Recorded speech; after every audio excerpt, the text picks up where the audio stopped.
Chapter 781, Individual Missions. 2 days later, at a quiet spot on the docks of Banamo Port, Jenna, dressed in a black outfit that looked like a cross between a dress and a robe, gazed out over the blue ocean shrouded in a thin fog. Her task was to monitor the docks and be the first to spot Admiral Deep Sea's flagship, the Newens. Of course, this was just one of her responsibilities. The most critical part was to ensure no Pirate King's fleet arrived at Banamo Port before the Newens.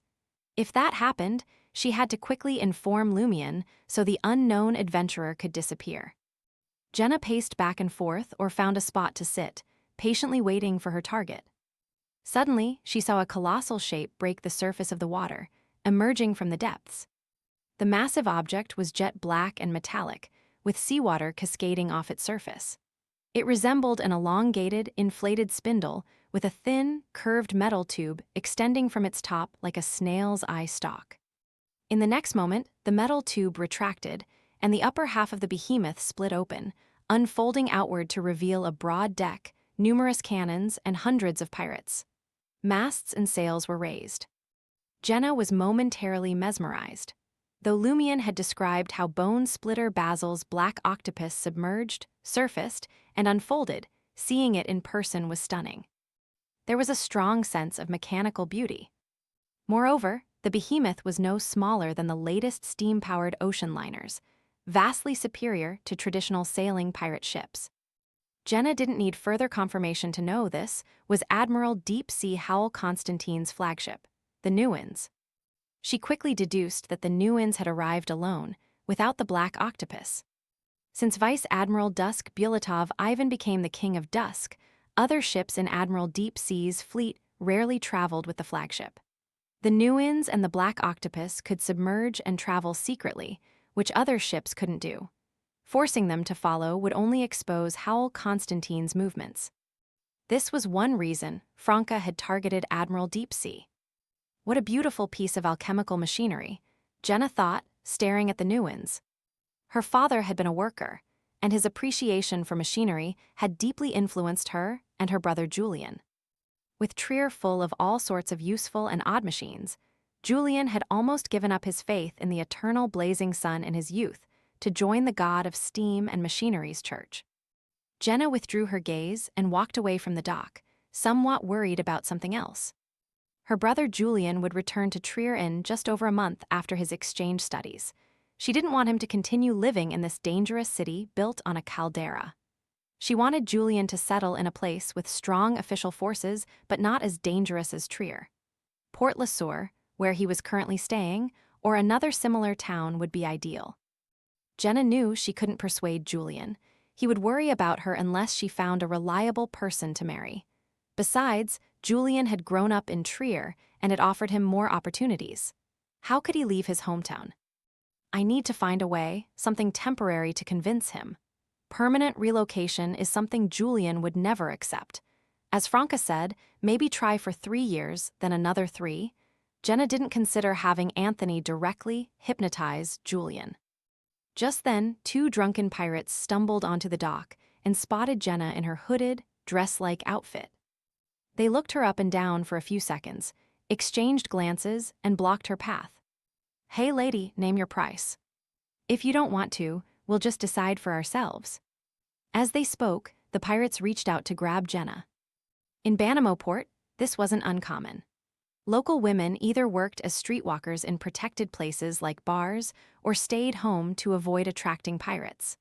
The best outcome would be the arrival of the sheriff and receive compensation, and the worst would be being killed on the spot by pirates unwilling to pay, their bodies thrown into the sea or taken aboard a ship and sold elsewhere. Before the pirates could touch her, they suddenly found themselves engulfed in silent, evil black flames. They felt a surge of fear and pain, sobering up instantly, and turned to flee in terror. As they ran, they screamed, "Witch! Witch!" Jenna felt a bit of her witch potion digest from their fear and pain. She watched them weaken under the black flames, collapsing and dying as they ran. Jenna then faced a dilemma. Should I maintain the mysterious and evil image of a witch or follow my instincts, and take the money from their corpses? In a bar in Banamo Port, Anthony sat on a bar stool with a mug of beer, listening to a pirate across from him boast. His task for the past 2 days had been to blend in with the pirates, monitor, and guide the public opinion. Although Lumion had analyzed a lot, he wasn't entirely sure how the pirate community would react. Human nature was unpredictable, and among so many pirates, it was normal for some to act in ways that defied logic. A conspirer couldn't predict events with certainty, like a high-ranked seer, prophet, or spectator. They needed to prepare extra measures to ensure things went as planned and not fall apart at the first deviation. So, Anthony frequented the pirates' favorite bars, making as many friends as possible to understand their reactions to the unknown adventurer's provocations. He identified voices that could significantly influence the outcome and used his hypnotist abilities to quietly guide and change the attitudes of a few influential pirates, ensuring the public opinion matched Lumion's goals. This large-scale, covert guidance helped Anthony digest a good portion of his hypnotist potion. It involved actual hypnosis and seemed to indirectly guide the collective psyche of the pirates in Banamo Port. Gulping down golden beer, the pirate beside Anthony admired his new friend. To him, this new friend was not only amiable, but also a good listener among pirates, not interrupting to show off during others' stories. Holy Lord of Storms, it's rare to meet a pirate like this. I finally got to finish my story. The pirate Stillwell praised the god in his heart and asked Anthony, interested in joining our crew. Anthony smiled and replied, I don't think I'm skilled enough to be one of you. Haha, Stillwell laughed proudly. Anthony glanced around and lowered his voice. Have you heard about the unknown adventurer? Stillwell's smile vanished instantly. Yeah, I heard. There's so many pirate captains here, but none have taught that adventurer a lesson. What are they waiting for? This is their chance to gain more fame. They might even become the 10th pirate admiral. In his rant, Stillwell never mentioned challenging the arrogant adventurer himself. Suddenly, a commotion erupted in the bar. What's happening? Stillwell picked up his beer and mumbled, heading towards the table. After a while, he returned to the bar, excitedly telling Anthony, Admiral Deepsea is in Banamo. Admiral Deepsea is here. Anthony looked delighted. Yes, someone will teach that bastard a lesson. Stillwell sat back on his stool, enthusiastically.